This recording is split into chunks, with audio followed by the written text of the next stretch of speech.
there's physical therapists that push hard on surgery and recovery, and there's a select few of physical therapists in the world that are pushing like work out hard and push hard through overcoming your injuries. And with the Mountain Tough Lab, it's been fun to watch because I definitely lean on the push hard side carefully, but obviously I've got to witness a few times just being in the lab because we've seen a lot of, just being in Bozeman, you see a lot of ACL, MCL, and we've seen people that have got those injuries fixed and disappear for 6 months. When we've seen some law enforcement individuals in town that got those same injuries, got them fixed, and were like, they were back in the next day against the surgeon's advice, against the physical therapist's advice, and their recovery is a night and day difference than the people that take way too much time off. And so that balance between using your mindset to overcome injury versus listening to the culture tell you just to rest and rest and rest is super interesting. And where is that line? And that's an interesting question. And I think a lot of it stemmed before the accident, but very much so. You know, that's one thing I found in recovery was that most people were trying to tell me, like, this is how it is. This is how you survive now. This is, you know, basically who you are. And I get it for a lot of reasons. That's the hurdle 90% of people go through. And, you know, there's an identity shift when you become paralyzed and you're told you're never going to walk again. And for the most part, most people are struggling with, like, who am I? How do I, like, do the things I used to do, right? And so the job of those physical therapists is to help you cope, right, for the most part. And let's just assume that 90% of people that they deal with, or at least in the facility that I was in, will probably never walk again. And so, like, their job is to help you cope with that. And mine, due to a lot of reasons we can get into it, was very much like, no, you're wrong. I'll prove you wrong. I'll outwork everyone. Like, I just have to outwork everyone. And I specifically remember a point, you know, throughout my entire rehab, was very much of that mindset. But I remember, you know, there's a treadmill. I forget the name of the contraption, but essentially it's like they put you in this harness and you're on this treadmill, and they're trying to, like, I always say it's like throwing a dead salmon upstream and it floats back, and I call it walking. But, like, they put your leg on the top of the treadmill and it would come back, you know, and, like, yeah, and it was just like, this is what it does. And the poor nurse that I had, like, you know, like, this was supposed to be like a 20-minute exercise. And I was like, no, we just do, like, this is our full-time job. Like, you know, this is like, I will train 8 hours, 12 hours a day. All day. Yeah, all day. What else do I got to do? I'm stuck in a wheelchair. Yeah. So the poor nurse is, like, throwing this dead salmon upriver to let it come back. And I was like, no. You know, and in my head, like, I was like, you just have to keep doing that until it comes back. Like, I don't care if we're both sweating. Like, this is what we do. And, like, that became my mindset. And a lot of that is like, at that point in my life, I was very much in the professional stage of, like, I will train. That's what I did. And I was racing a lot. And so everything was like, I will just outwork it. And that's good to a point. And I think that, like, there can be downsides to that. For sure. I remember I got out, and this is going to sound comical, but I could run, but I couldn't walk. And the reason is like, walking took a lot more, like, precise movements, if you will, or running was just like, I could throw my leg up there, and it was like, I would just run until I figure out how to walk. Yeah. And so I ran like 5 miles one day, like, and I could not walk, but I could, like, kind of run, and I would fall down, like, literally repeatedly. And I was like running and running and running. And I was like, I will figure this out, you know? And actually what happened was, we're kind of getting ahead of ourselves, but during the accident, I had pushed a bone through my spinal cord and created a hole. And so as I was running, the pressure, I forget the terminology, and someone can correct me on this, but essentially the pressure was building. It was pushing fluid into my spinal cord, but not letting it back out. And so that's actually how I lost all pain and temperature feeling in the left half of my body, is because I was like, I will push this. And so I was pushing it. Well, it actually I pushed it too hard. Yeah. Which, you know, I've always said that I'd rather not be able to feel anything than not be able to walk, you know, like, for sure. so like, crazy. You can't push it too far, but yeah, at that point in my life, it was like, I just 100% believed everyone was wrong and I was going to like prove it. Like I was like, it was kind of like, when people tell you can't do something, you have to go do it.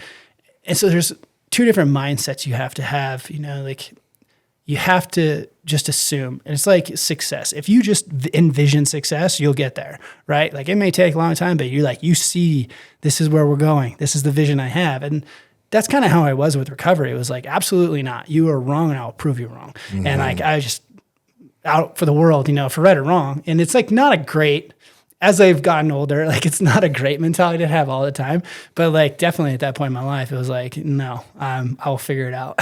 Yeah. All our greatest strengths have a dark shadow. And yes, I think that is a great strength of overcoming adversity. But if you push it too hard, certainly there's dark shadows that reveal themselves. For sure. And like it was a struggle on relationships, like definitely like, that was, so when I actually had the accident, that was on my 1-year anniversary of my first marriage. And this, like, I will prove everyone wrong, probably had a lot of downsides to that first relationship, outworking everyone comes at a cost. Mm-hmm. And like those, personal relationships, your peace, your success in, all your relationships, friendships, all those things, like it definitely has its toll. So like there are pros and cons. Like you do have to have this belief that you're going to be successful. But as I've gotten older, I've like pushed less against it at all costs, if that makes sense.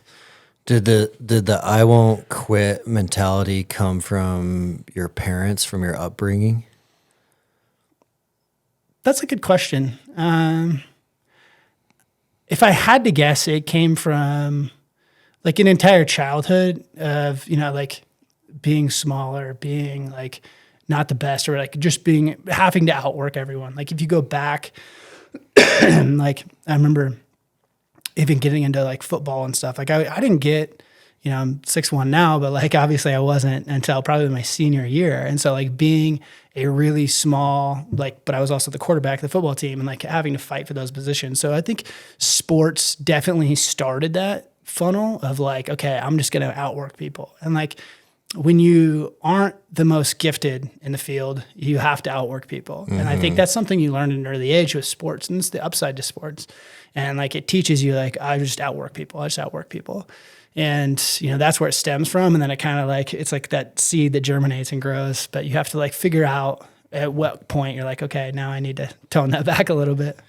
An Oregon kid growing up playing football and motocross, correct? Yeah. Yeah. Yeah. And I always say I'm just a dumb grass seed farmer. And a little bit, it probably is that. Like my dad played college ball and was like super hard on, football was life. And you grow up in a small town, football's life. Like that's the only thing. And so like you're either football or farming. And like that's kind of like both of which are very work ethic oriented, if you know what I mean. Like, and so like, that's where it starts. And like, so you grew up in a small town, football is pretty much everything. So you have to succeed at it. And then like, you're just pushing really hard. And yeah, my dad pushed us pretty hard. But ironically, it's funny about that. My best friend growing up, his dad played college baseball, and my dad played college football, and his dad was like the hard ass. He was the baseball coach, pushed us so hard. Like we'd go play and it was like grounder drills, like constantly we were working on the field. It was like eat, sleep, breathe. And my dad had to like he was a hard ass, but like never pushed us. And because I think he got pushed super hard as a kid. Like his dad, my grandpa was like super hard on all his boys, and football was life. And it was like, so maybe like too far. Yeah, I took it too far. And so, with my dad, I always felt like he never like pushed us to the level it took to be that collegiate athlete. Whereas on the baseball side, me and my buddy, and our coach, like great guy, I think he instilled a lot of work ethic in us, but just drove, push. And like both of us ended up like not wanting to play baseball at all because like it just pushed us. It was like, God, this is what, he wants us to do. And as naturally as a kid, you rebel against that. Yeah. And so like, yeah, I'm sure a lot of that drove work ethic. And was there a lot of outdoors going on growing up too, hunting and fishing? Yeah. My dad was a big time elk hunter, loved elk hunting. And I grew up on like 40 acres and had a river and ponds. And so we fished every day after school. You know, we hunted, like we were obsessed with it. We could do it out our backyard, which, you know, it's crazy. I look at the life I had, you know, and I want my kid to have the same, but it's like, man, it's almost impossible now. So you know, hard. like I had my choice of like 6 bass ponds to go to. And like, we just like, me and the neighbor could ride our 4-wheelers to each other's house. We had 3 motocross tracks that we could ride to. And, you know, it's like, we had the sky's the limit. Yeah. And a river, you know, we'd run the river and just like walk it for miles and, you know, picking crawdads and stuff like that. Things are different now. Dude, yeah, totally. And so, yeah, I mean, that was a big part of my childhood was the outdoors. And like, yeah, you know, it's funny. I always, so I grew up on a farm and we always would be up early on Saturday and get out of the house, because if we were out of there before we got put to work, then we could not come back for the rest of the day. Yeah, we'd be in trouble. But like, you know, we were out running the river, you know, all day if we could. That's perfect. Yeah. Let's zoom in on the day of the accident. So how old were you? What was going on the day this all went down? Yeah, there's a little bit of backstory before that, and I think it's applicable to the accident. So on the day of the accident, I was 23 years old. I was probably one of the best shape of my life. And the reason is that like I went through high school and played sports, but I didn't really understand what it meant to compete at a professional level.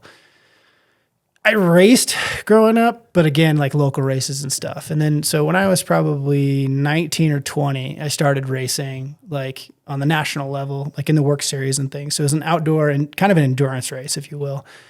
And that was my eye-opening to like what it takes to compete at a professional level. And I'll never forget like the first day, that aha moment. And I was in Payette, Idaho, and just like, you know, I'm racing, and I was a pretty good racer, but like this pro dude went by me on a whole nother level. Yeah. And I was like, oh, and it just clicked for me. And that's when I started taking training very seriously. And like, you know, you work out in high school, but like you're not really training, right? And so I started training, like I wanted to be a professional racer. And so I was, you know, riding every single day, an hour a day. I was running 5 miles a day. You know, I was super in shape. And I was traveling a lot for work, but I was in probably the best shape of my life, cardio wise. And then fast forward, and actually mid race season. And I was in Nevada working, and I came home to Oregon, and we got there like 2 p.m, and we went to this pond. I'm actually good friends with the owner now. I didn't know who it was at the time. And, you know, we show up to this pond. A bunch of my friends were there. My wife at the time was there, and there was a floating dock. And so it's like, I don't know, your average rural pond, right? Yeah. And this floating dock was out there. Well, so the backstory to this is that the floating pond was actually had, you know, 4 5-gallon buckets of concrete that were like, had it out in the middle, right? Holding it down. And I don't know, like this seems counterintuitive, but concrete can actually be buoyant enough that it bounces around. And so I don't know if it had an air pocket in or something, but essentially one of these buckets had come off and made its way around to right in front of the dock that like went out. And, you know, cliche, they tell you growing up, like never dive into water you don't know. I was super confident. Yeah. And I was always the kid that like jumped off everything, like didn't even think about it. Backflipped everything. You know, I was like, didn't even think about it. I can shallow dive and swim out there. And I ran off the dock and I just went to dive and I hit the water, and man, it was like snap. I knew it when it hit. Instantly. And I knew it was bad. I heard something break. Mm-hmm. And I remember being like eyes closed, and that point where you're about to black out, like you hit your head so hard, you're like, oh, don't black out, like seeing stars. And I like kind of come to, and I realize I'm face down in the water. And I remember like hearing something break, but it was like, okay, get your head above water, but I can't move. So I'm just like blacked out in the water, like just barely like come to, and I'm like, okay, you're face down. So get your head above water, but I can't move at all. And I'm like, okay. And I remember like the thought of like, I need to take a breath. And I was like, okay, you can hold your breath a lot longer than you think. You know, I just was telling myself, you know, like you hear this all the time, or like it's mostly psychological.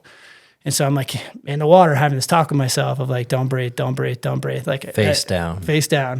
And I remember like my head bobbed above water, and I took a big breath, and I went back under. And again, it was like, I was like, I gotta breathe. And it was just like this angel and a devil on your shoulder, like, you don't have to breathe, and you have to breathe, you don't have to breathe. And like, I come back up again, and my buddy Sam, my brother-in-law, one of my closest friends, he grabs me, and I'll never forget, like, I knew it was bad because I could see the bottom of my foot. And I was like, I don't know if you ever like broken an ankle or something, and you look and you're like, that's not right. Yeah. I'm looking at the bottom of my foot, and I'm like, that's not good. Oh. And I knew it was bad. And I had, so at the time I was, had went to school to be a firefighter. I was EMT basic, and my buddy Sam grabs me and he's like, bring me back. I was like, it's bad, isn't it? And he's like, yeah, it's not good. And I just like, there's blood everywhere. And Sam had just gotten back from Iraq, and one of my best friends, and we actually just spent a week together. And I'm like, telling him, I'm like, he's like trying to put me on the dock. And I'm like, no, you got to just float me. You just got to float me. And he's like, he's blacked out. Like, I can see in his eyes, he's not there. I'm like, Sam. Shot. Like, he just like, went into, mode. And he's trying to like put me on the dock, and I'm like yelling at him, like, just float me, damn it. And then finally it kind of comes to, and like, he's like floating me in the water, and like other people get there. And I'll never forget, like, I was like, are my elbows bleeding? Are my elbows bleeding? And I was like, dude, it hurts so fucking bad. It was like my elbows and the nerve damage. Like, it felt like I wrecked a motorcycle on pavement and just slid on my elbows for a mile. It was like fire. Yeah. And I was like, get my arms out of the water. Get my arms out of the water. And they were like, dude, you're not in the water. Like, their arms aren't in the water. I was like, oh God. Like, and that was like the most nerve damage. Oh. It was, it just felt like road rash completely. And so they float me there, and Life Flight lands. They call Life Flight. Ironically, like, my mom likes to say I have a frequent flyer card to the ER growing up. My poor mom. But I'm like, I told him, like, don't tell mom until we know what's going on. Like, just don't tell my mom. Yeah. Because she's been down this road before. So of course they're getting in Life Flight. Like, first thing they do is call my mom. And I was 23, and I get in Life Flight, and I'll never forget, like, I was in Life Flight, and I was like just running through this there's so much going on, right? But my pinky moved, and I was like, oh, thank Jesus. Like, oh my God. And I just remember my pinky moved, and then it was like lights out. It was like right before that, they blacked me out or whatever. And they put you out. Yeah, and I just like, my pinky moved, and like, poof, and I was out. How fast did that chopper get there? 10 minutes or something? I have no idea. Like, honestly, that's a good question. I sat in the water for a long time. They floated me. Paramedics got there, local fire department, and they, kept me in the water. They held C-spine. So they're just holding my neck, right? And, dude, it's a blur, honestly. Yeah. But then Life Flight gets there, and Where'd they take you? To OHSU. So they flew me directly to OHSU, and it's chaos. Like, when you go through this, it's absolute chaos. And so I'm in the hospital, and I'm waiting to go into surgery, I think. And so there's like a lot of stuff going on, and there's different docs coming in and out.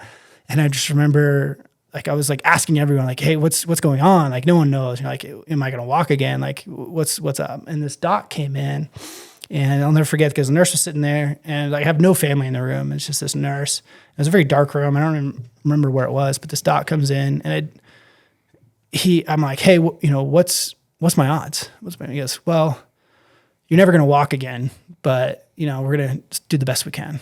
And like, the nurse starts bawling. And it was like, my first thought was like, man, that seems unprofessional. And then my second thought was like, he's wrong. Like, 100%. It's scary as hell to believe, to look back at now. But like, at the time, like, I 100% without conviction was like, you're wrong. Like, right away. Yeah. And it was like, I remember looking at the nurse and being like, no, he's wrong. Like, and like, to this day, like, I don't know why I had such belief in that, but I remember he was like, you could tell he was straining to tell me this. And then this nurse starts crying, and I'm just like, yeah, you guys don't know what you're talking about. What were all the injuries that happened? So I dove in, I hit the top of my head. They thought I cracked my skull, but it was just a pretty gnarly gash on top. And then I shattered my C6 into 6 different pieces, like just grenaded. So basically broke everything off. And so as later we go into surgery. They ended up it was a 9-hour surgery. They do a cadaver bone.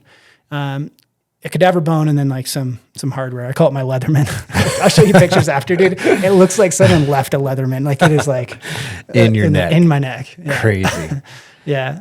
And so, like, again, it's chaos, and maybe it's all luck. I hate at that time when I was 23, I was like, I had so much confidence, maybe arrogance. It was like, yeah, like anyone who's paralyzed just doesn't try hard enough. And it was like, that's such a dick thing to say. And like, there's just so many variables there. Lots of variables. And I'll admit that it's probably 99% luck, but like that confidence, mindset, call it what you will. Like I was just like, no, I'll prove you wrong. And another big piece of it, a huge piece of it, ironically, Sam and I just got back. We were working on this property in Nevada.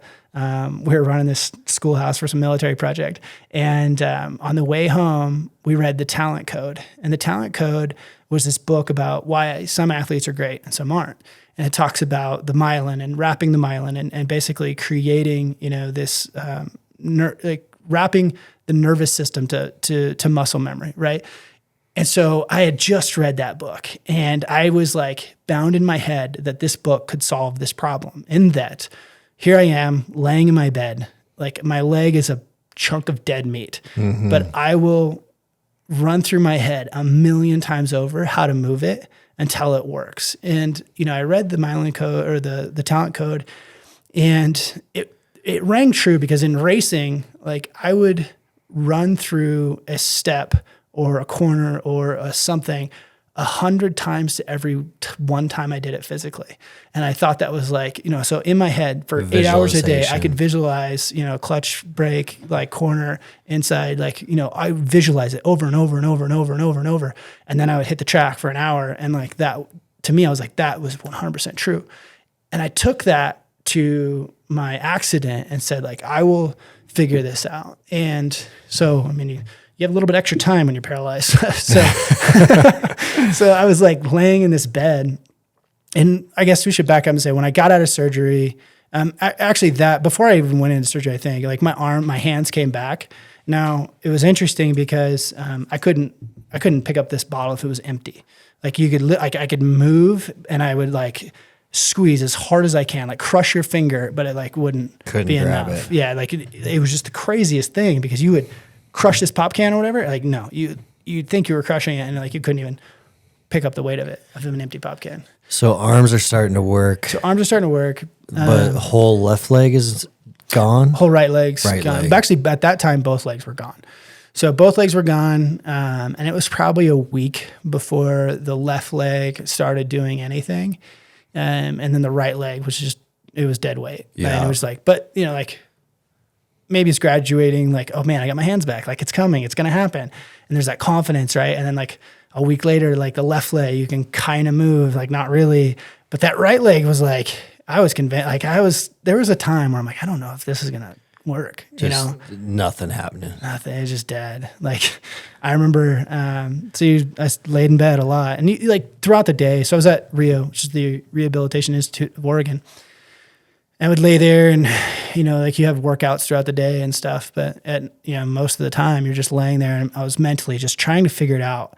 And it was like I could tell my toes to wiggle, and like I knew what I was saying to my feet. That sounds weird, but damn, it was just like nothing there. It was just not registering, And it was the craziest thing. And one time, it was the middle of the night, and my leg fell off the bed. And this sounds so silly, but I couldn't pick up a pop can. Yeah. Like trying to get my leg back on the bed, I probably spent 2 hours. And I could have called someone, but that goes back to mindset. I could have easily tapped in, but I was like bound and determined. I'll figure this out. I'll figure out how to get my leg up there. Crazy. Right? Yeah.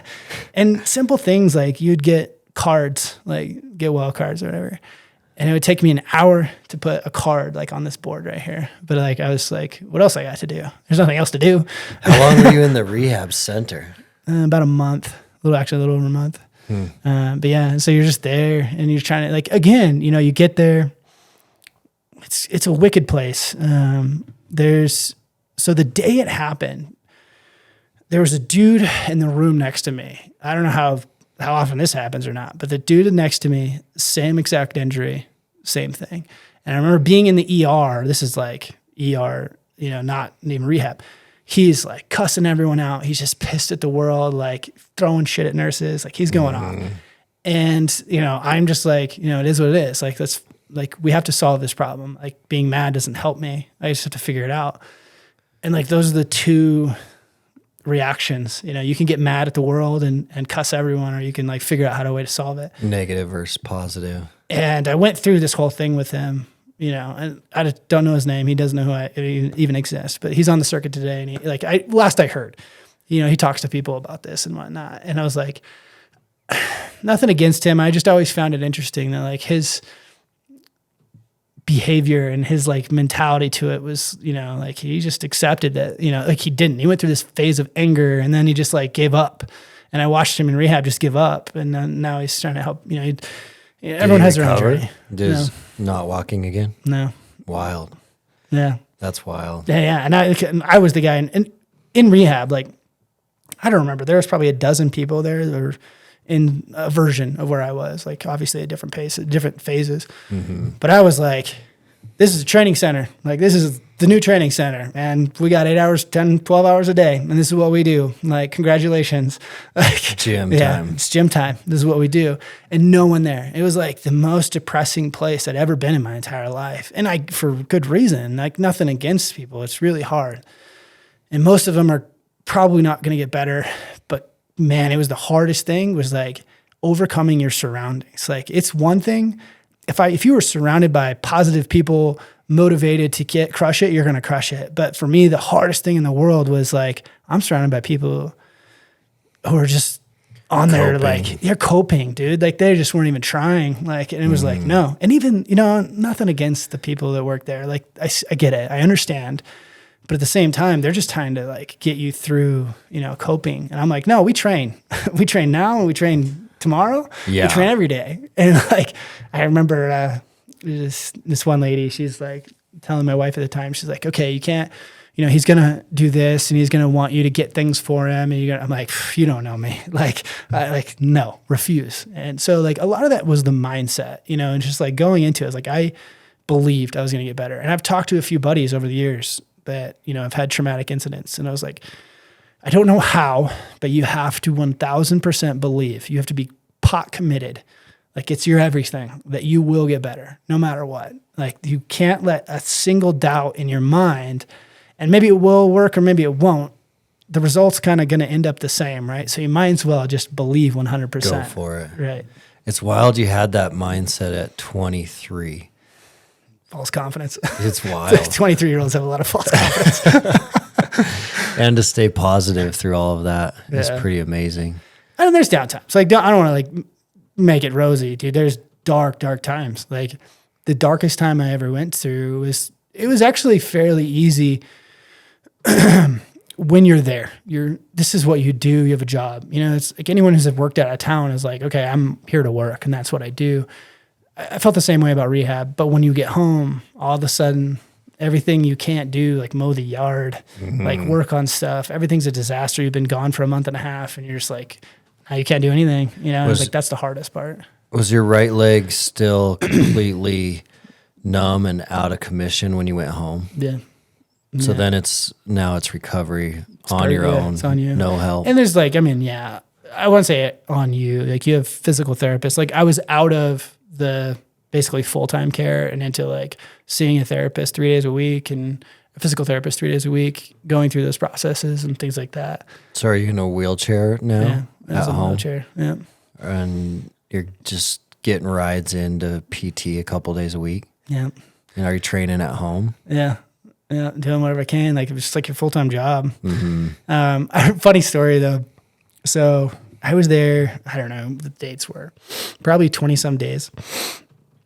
And I got my first, like, get out of jail free card, right? You get to go and do something, right?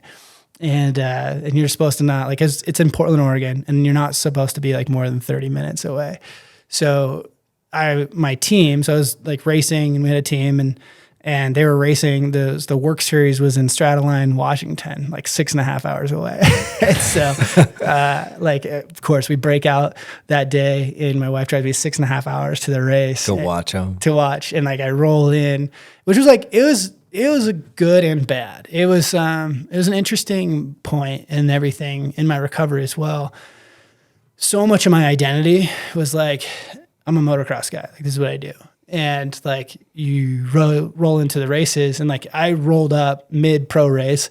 And so like, I get like, they push me out to the pits, and I forget, like, there's a picture of me holding one of the pit boards, and it's like, I could ride faster. And like, my buddies, like, and it was super, super cool. Cause like, it was a big time, like, someone to go down and be paralyzed. But it was also like a turning point in my identity of like, I had to reset my identity so much at that moment. I was like, this isn't going to be everything. Like, all of a sudden I was forced to change my identity from being like this motocrosser or this elk hunter or whatever you want to call it. Like, that's who I was, but like, this thing changed it from this day forward. Yeah. Probably hard being at that race at the same time. Yeah. It was inspiring. And I think there's a lot of people that are like, yeah, you'll never race again, like all these things, you'll never walk again. But it was like, I always said like, we'll see. We'll just play it by ear. What did you work on to like call and name your new identity? It's interesting. I think I just deleted the concept of identity. I think when you grow up, you have a lot of like, your identities are the things you do, and they kind of define you. And from that point on, it just like, I didn't need that anymore. It was like, okay, I had realized that like, these are all the things I do, but my identity, like, I don't say I have an identity, because I don't ever want to get strapped to an identity again. Like, I'm not football player. I'm not a football player. I'm not motocross racer. Yeah, I'm not all these things. Like, they're things I do. They can come and go. Right. They can come and go. Mm-hmm. So you're at home. When did you feel the first feeling back in that right leg? We were, at the time, well, I still have it. I have a cabin in the woods, and the first thing I wanted to do was like, I'm out, like, society and peace. I just spent a month and a half in Portland, and like, I was like, I'm going, and it was elk season.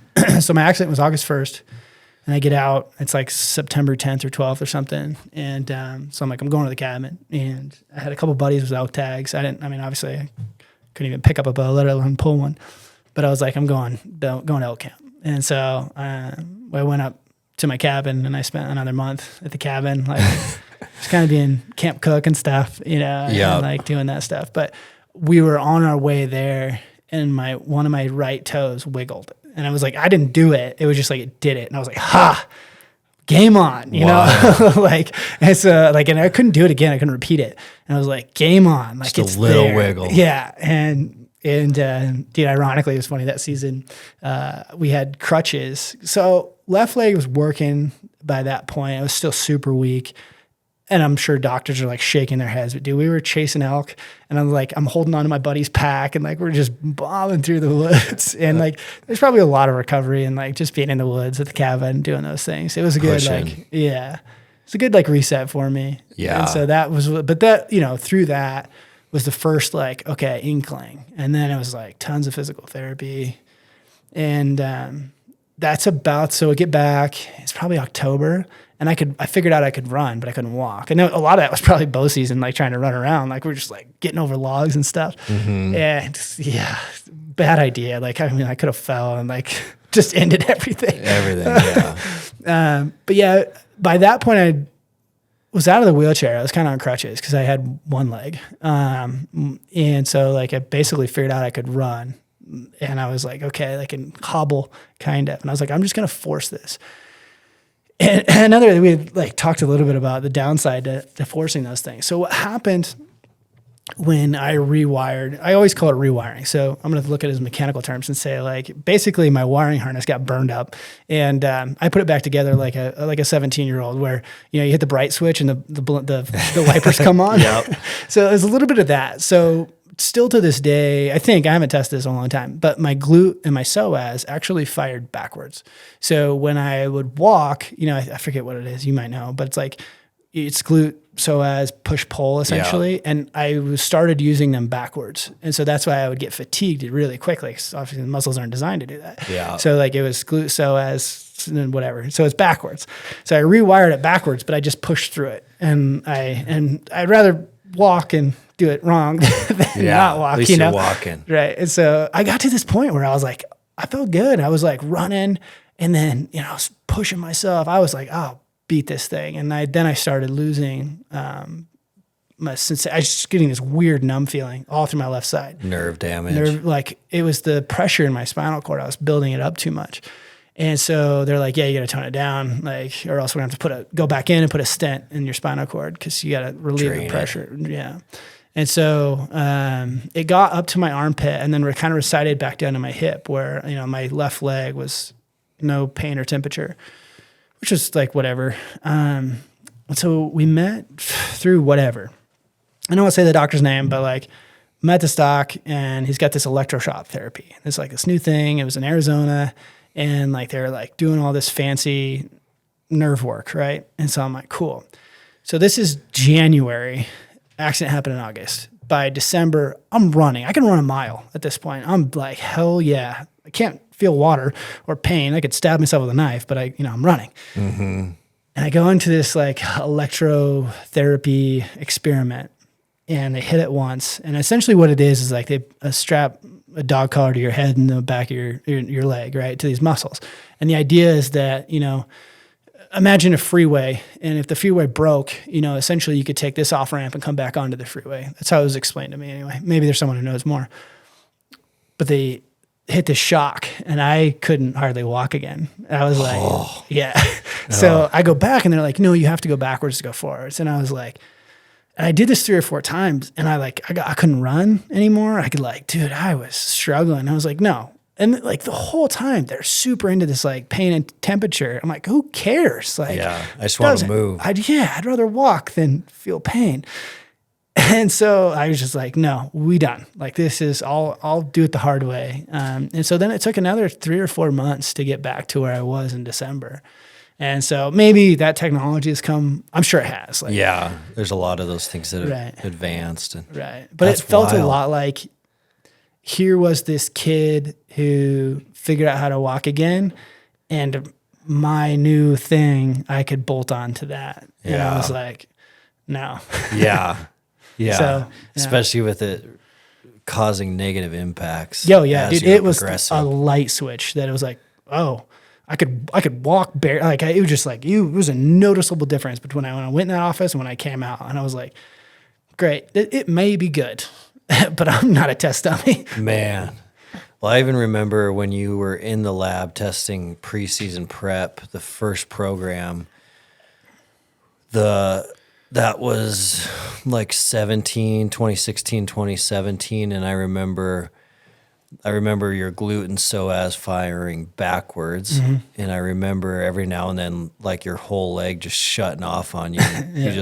You'd be like in the middle of a lunge and just going down. Yeah. Where you'd do like 10 perfect lunges and then all of a sudden it was like off switch down. Yeah, and it's still that way. There's still like residual problems. I'm not perfect by any stretch. Anyone who's hunted with me, or you'll see it, like people ask me like, oh, why are you limping? And like old injury, like it's classic. Mm-hmm. It's like, because I still, even walking, if I do a bunch of exercises or something, I can really limp and you'll see it. And that's a lot of that's just the way the muscles are firing. You're like, I'm compensating. So if I'm not thinking about it, like I'll just be limping. Ironically, like I could walk around the mountains for as many miles as I want. My wife thinks it's a conspiracy, but like if you put me in that like shopping stroll on pavement, I'll be done. Like 20 minutes tops. All that pavement. Yeah. My wife was like pacing. She's like, oh, you can hike 20 miles in the mountains, but like you can't go shop downtown for 20 minutes. Can't go to Target. No, okay. And I think it's something with that like slow stroll on concrete. Like, oh, my leg will just be dead, and then, like it'll feel like just a chunk of meat attached to my bone. It's the weirdest thing. What's going on with pain and temperature nowadays? Well, I just told you, like today I was talking about it. I think it's back. Like it's been something that comes and goes, and that's typical nerve damage. But here we are. Geez, what is it? So 13, 14 years later. And like I just now, like I'm like, I can feel like I hit something and I was like, ow. I was like, oh wait, ow, what? Yeah. It's like this, like, oh, that has never happened before. Yeah. So yeah, it's just like this weird, like I think it comes and goes, but as of right now, like I think it's fairly back. I should probably go do a test and see like how my muscles are firing on the right leg. Yeah. Yeah, some nerve tests would be cool. Yeah. Or like reaction time tests. Yeah. Yeah. Just to see if it's all back. But, nerve damage is a crazy thing. And, anybody listening to this has been or has an accident or whatever, like they told me you don't know, like nothing's for sure until a year. And that's like nerve damage can take a year. Man, I don't even buy that. Like it could be 2-3 years and like all of a sudden like stuff comes back, And I think there's a lot of interesting, developments in technology and all those things. And so, along with a positive mindset, I think anyone who's like in that situation, a positive mindset has never hurt anyone.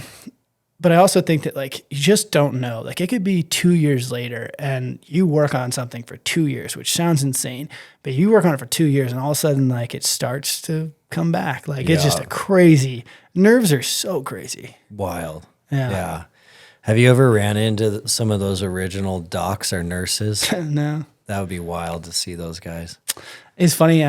My wife, so when it happened, I go through surgery.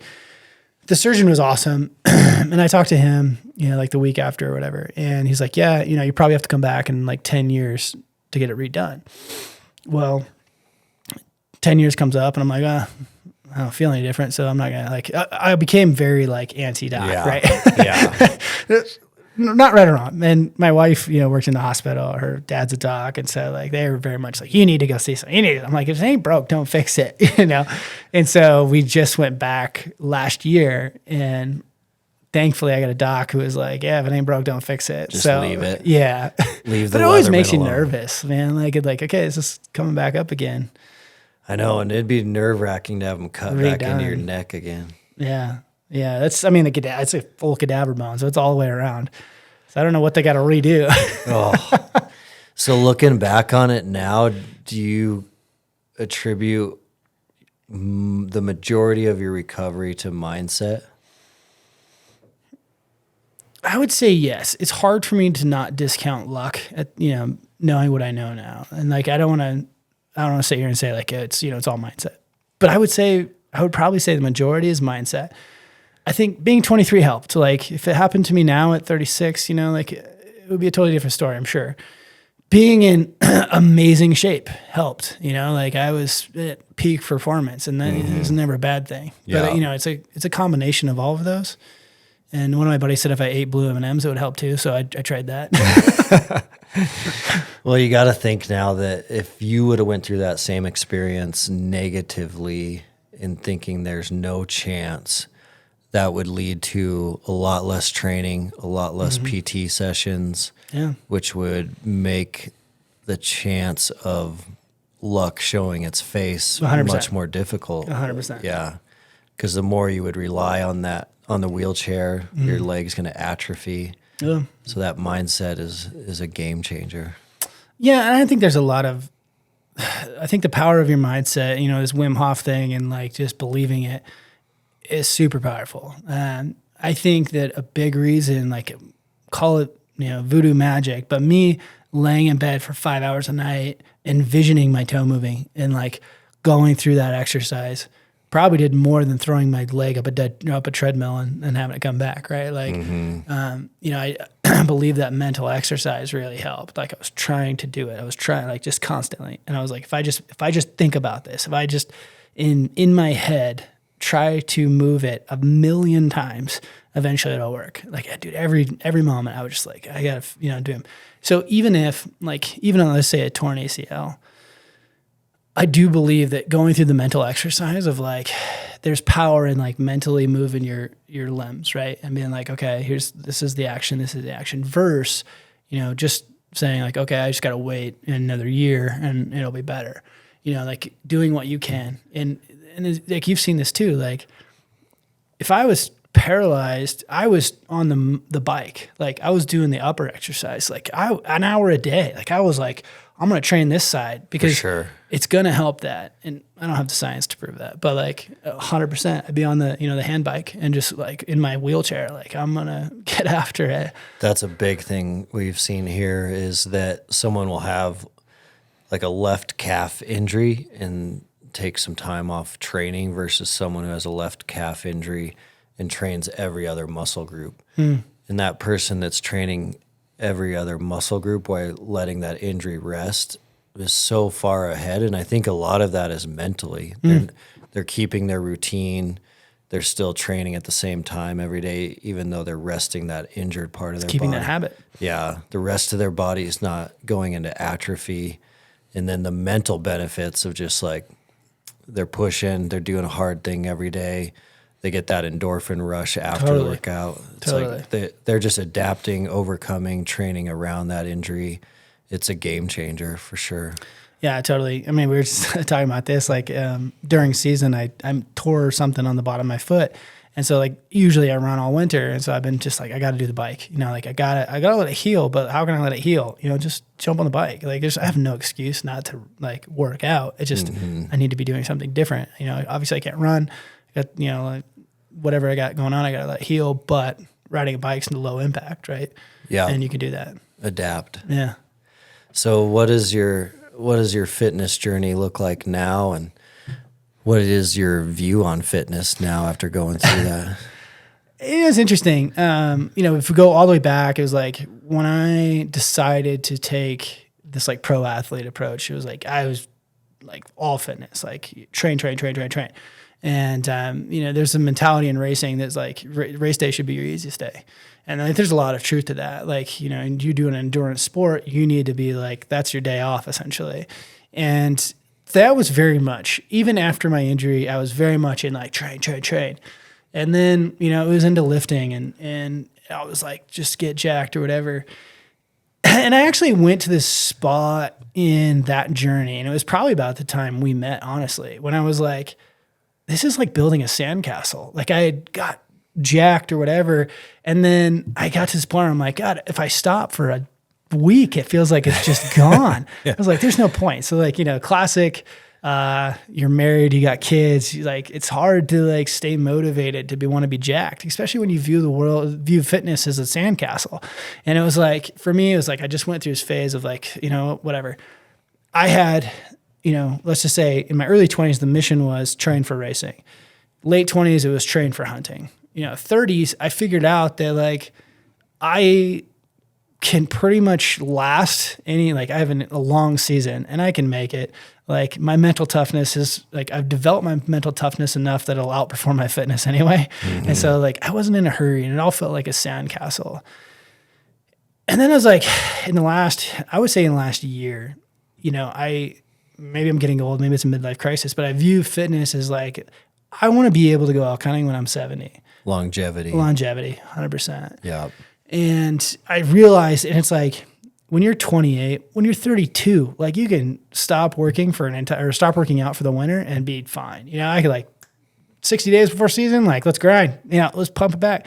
The older you get, the harder that gets. Getting out of shape is just not worth it. And so it's like,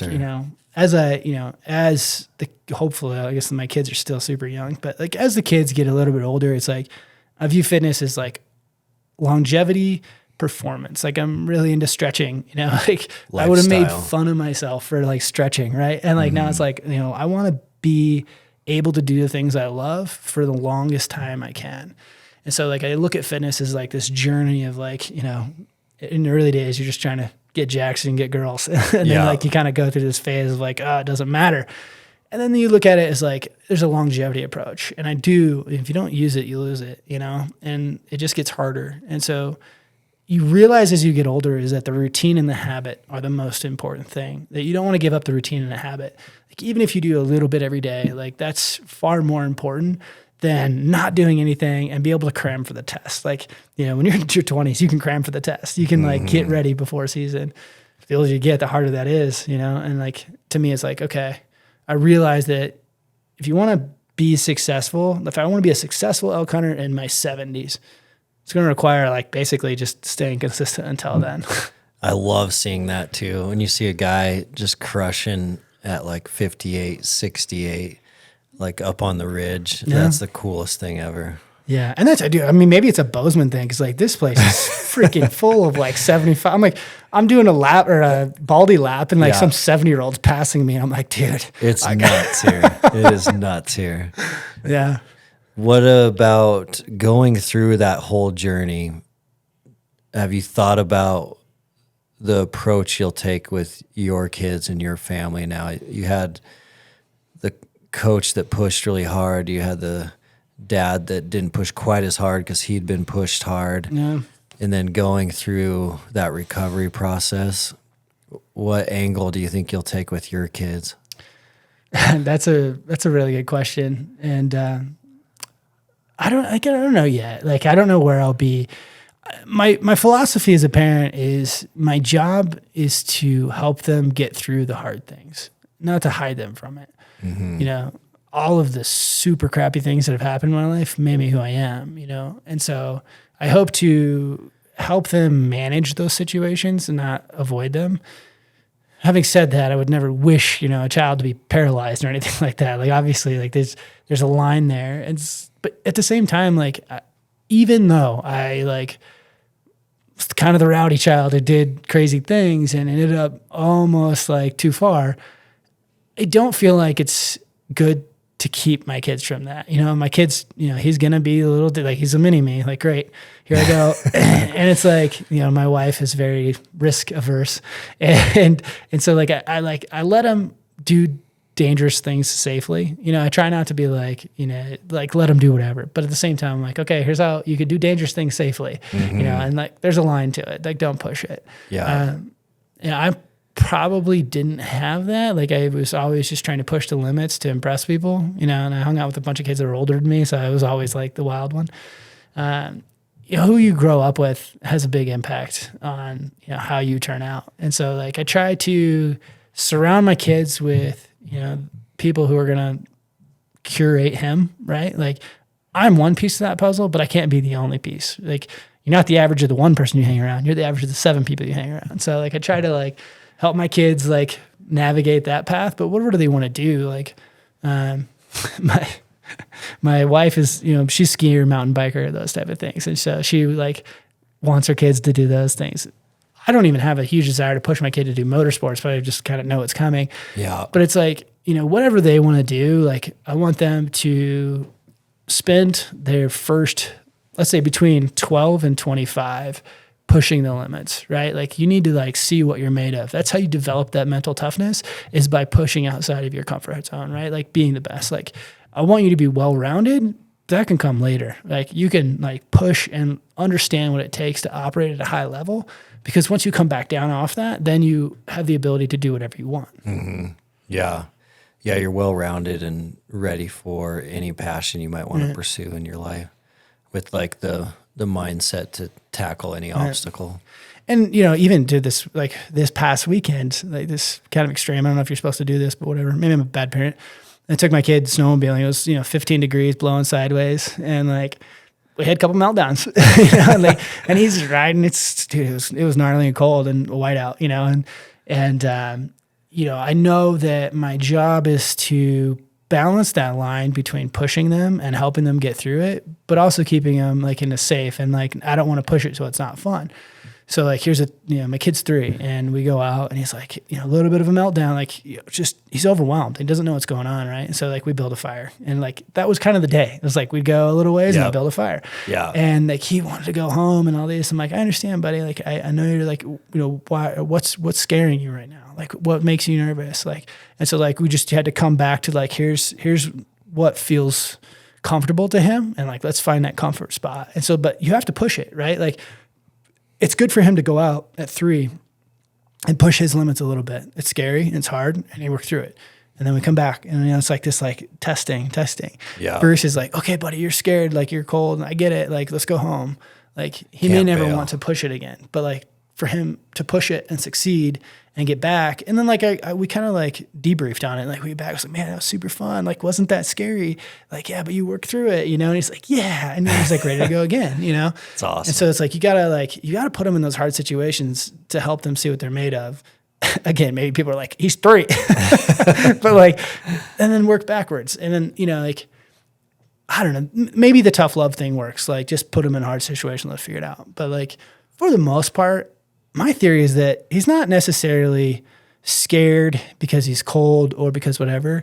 Like, it's just super unknown, right? Like, we're all scared of this like unknown piece of the aspect, which is like, yeah, it's cold, which amplifies the little bit scary part, but it's like, he doesn't know what's going on. he doesn't know this is normal. Like like whatever. And so like, just like, hey, it's okay, buddy. This is normal. And then being able to like build a fire, and like, he's super into fires, a little pyro, but he's like, you know, this is like his like, okay, I like it. Let's build a campfire, buddy. Let's build a campfire, you know? That's awesome. Our skydiving hangar here in town has a big flag that says safety second. And I saw it. I was like, man, I love that flag. Like, it shouldn't be safety first. It's like, take risk first, and then safety second. But then I was like, but it really shouldn't be hanging in the skydiving hangar. Like, maybe somewhere else. Right. All right. Yeah. Just the sticker is like safety third, but like that was kind of a motto. Like, yep, safety third. And like, I think there's good in that. Like, obviously I pushed the limits and like almost didn't come back from it. But I also realized that like so much of my ability to cope with chaos, like I thrive in chaos today because like I've experienced a bunch of chaos. Right. And like, you know, so like hiding your kids from chaos never does well, because the world is chaotic and you kind of got to expose it to them early. For sure. Yeah. And getting them used to being comfortable while uncomfortable. Yeah. Is a huge life lesson. Yeah. And that's kind of what you're doing now, correct? You're pushing entrepreneurs, you're challenging entrepreneurs, training entrepreneurs, getting them to take some risks, and then helping them navigate through those risks. Yeah, you know, we've built a community for entrepreneurs, and like, again, it kind of goes into this like entrepreneurship is another scary thing that I think people are afraid to dive into. But, you know, my goal with it is to give entrepreneurs the tools and the resources and kind of the network of like operators that have been there, done that. And when you surround yourself with like, hey, like there's a bunch of tools, here's a bunch of tools, and here's some people who have done it before, like it becomes less scary. It's like, okay, how do we navigate this? And you know, like we have the Ideas Lab, which is a lot about kind of just showing people a whole bunch of ideas, a whole bunch of concepts, a whole bunch of frameworks to where it's like, oh yeah, I get it. And, you know, I've always said, like, if I showed you 100 ways to make $1 million, you could figure out the 101st way. And you start to see all the puzzle pieces and you're like, okay, I got this. Like, there's a bit of confidence that comes with that. And I don't want to say it decreases the unknown, but like, you know, having a community to like bounce things off of, having a network of people. Community is huge. Yeah. Like you're the average of the 7 people you hang around, right? Yeah. Like, and so if you're hanging around people who are doing it, getting stuff done, then like you naturally rise to that level. That's awesome. Where can folks find that entrepreneurship lab and the info on that? Yeah, it's called the Rich Ideas Lab. It's a community, and you can go to richideaslab.com, and you know, we do free trials and all that stuff. And there's courses. There's, you know, what we call jam sessions, which is kind of us just jamming on ideas and talking about, you know, maybe there's members that have a business and they're like, hey, should I do this or should I do that? And there's some really solid hitters in there that, you know, want to help other entrepreneurs. That's so helpful, just because entrepreneurship is hard and it's lonely. lonely. Yeah. A lot of times you need some confidence. You need someone to talk to. Yeah. You need to listen to a few other people's journeys. That's a lot of times you know what to do. You just need that like confirmation. For sure. Yeah, that's huge, that confirmation.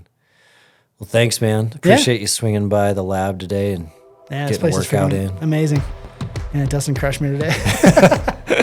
That was fun.